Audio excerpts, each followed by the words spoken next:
आप देख रहे हैं समाचार तक, बेबाक खबर, बड़ा असर। 2024 सामान्य लोकसभा चुनाव में जीत को लेकर सभी राजनीतिक दलों में जोर आजमाइशें तेज हो गई है और एक दूसरे पर राजनीतिक हमले भी तेज हो गए हैं। पहले चरण के मतदान के बाद चुनाव प्रचार और भी तेज होता हुआ दिखाई दे रहा है। राजनीतिक दलों के दिग्गज नेता पार्टी के प्रत्याशियों के समर्थन में ताबड़तोड़ चुनावी प्रचार करते दिखाई दे रहे हैं। जहां एक और पीएम मोदी फिर से एनडीए की सरकार बनने की बात कहते नजर आ रहे हैं, तो वहीं दूसरी ओर राहुल गांधी, अखिलेश यादव, संजय सिंह, तेजस्वी यादव सहित विपक्ष के दिग्गज नेता इस बार इंडिया गठबंधन की सरकार बनने का दावा करते हुए दिखाई दे रहे हैं। इसी के चलते इंडिया गठबंधन के सभी घटक दल बीजेपी पर जमकर प्रहार करते हुए दिखाई दे रहे हैं और गठबंधन के प्रत्याशियों की जीत का दावा कर रहे हैं। यही नहीं, पहले चरण में कम हुए मतदान प्रतिशत के बहाने भी बीजेपी को घेरते हुए दिख रहे हैं, जिसको लेकर के आज जनपद कानपुर देहात के अकबरपुर लोकसभा क्षेत्र के कस्बा अकबरपुर में इंडिया गठबंधन के 3 प्रमुख घटक दल कांग्रेस, समाजवादी पार्टी और आम आदमी पार्टी की संयुक्त प्रेस वार्ता का आयोजन किया गया। प्रधान संपादक आर.के. पटेल की रिपोर्ट।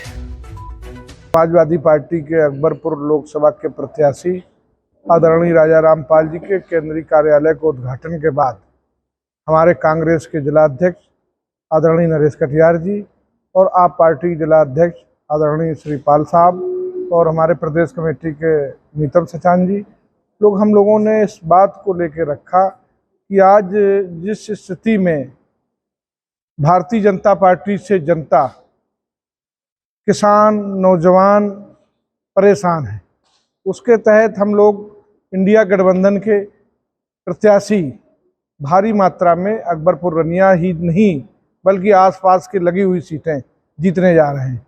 इसके लिए हम लोगों ने अपनी रणनीति बनाने के लिए एक साथ बैठ करके प्रेस कॉन्फ्रेंस करके और अपने लोगों को संदेश दे रहे हैं कि हम लोग सत्ता से डरे ना बल्कि डटें। डटने के उद्देश्य से, क्योंकि इस समय जनता हमारे साथ है, नौजवान हमारे साथ है, किसान हमारे साथ है। ये समय अब ऐसा है कि अगर हम लोग डट गए तो भारतीय जनता पार्टी उत्तर प्रदेश में 80 की 80 सीटें हारने जा रही है। ये पहली बार ऐसा हो रहा है कि 2024 में हमारे जो 4 प्रत्याशी हैं कानपुर देहात के, ये कैसे जीते। अब कानपुर देहात तो वैसे भी बहुत पिछड़ा हुआ जिला है, सबको मालूम है। अब उसके लिए आप याद करिए 2009 में राहुल गांधी कानपुर देहात में आए थे, उस समय गठबंधन भी नहीं था और हमारे बड़े भाई राजा रामपाल जी ही उसके प्रत्याशी थे, चुनाव लड़े थे। तो कांग्रेस के सारे नौजवान साथियों ने उनको चुनाव जिता के भेजा था, तब भी मैं अध्यक्ष था। और ये सौभाग्य है कि अब की भी वो जब सांसद बनने जा रहे तब भी मैं अध्यक्ष हूँ। तो ये तो निश्चित है कि कानपुर देहात के अकबरपुर सीट एक इतिहास बनाएगी।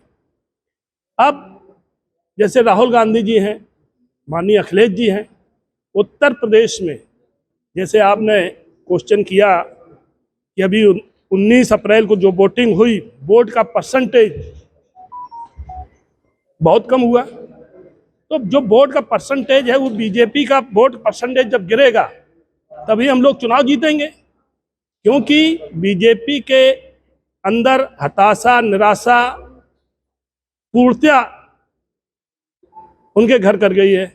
ना तो उनका आरएसएस का आदमी निकल रहा है, ना बीजेपी में उत्साह दिख रहा है। तो हमारी जो कानपुर की सीट हो, चाहे कन्नौज की सीट हो, चाहे इटावा की सीट हो, चाहे जालौन गरौठा की सीट हो, निश्चित तौर पे 2024 में, क्योंकि जालौन गरौठा वाले में तो 20 तारीख को चुनाव है, बाकी में हमारे सब 13 तारीख को चुनाव है। तो हमारा तो सबसे एक ही है, नौजवानों से कहना है, माताओं बहनों से कहना है, मजदूरों से कहना है कि अगर देश का संविधान बचाना है तो ये आने वाली 24 तारीख का पर्व हिंदुस्तान के लिए बहुत बड़ा पर्व है, इससे बड़ा कोई पर्व नहीं है।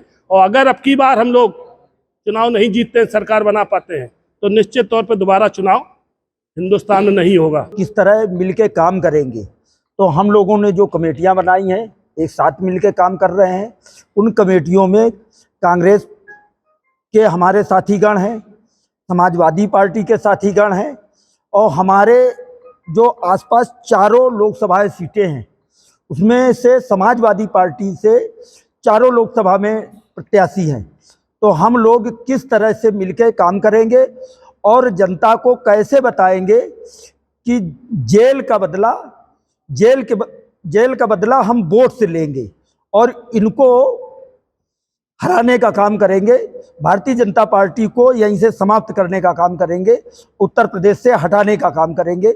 माननीय अखिलेश यादव जी, माननीय कांग्रेस के पूर्व राष्ट्रीय अध्यक्ष राहुल गांधी जी के जो इन लोगों के आपसी इंडिया गठबंधन में जो मंत्रणा हुई है उसको सफल करके देने का काम हम तीनों जिला अध्यक्ष माननीय नरेश कटियार जी, बबलू राजा यादव जी समाजवादी पार्टी से और मैं इस मिशन को पास करने के लिए काम करेंगे।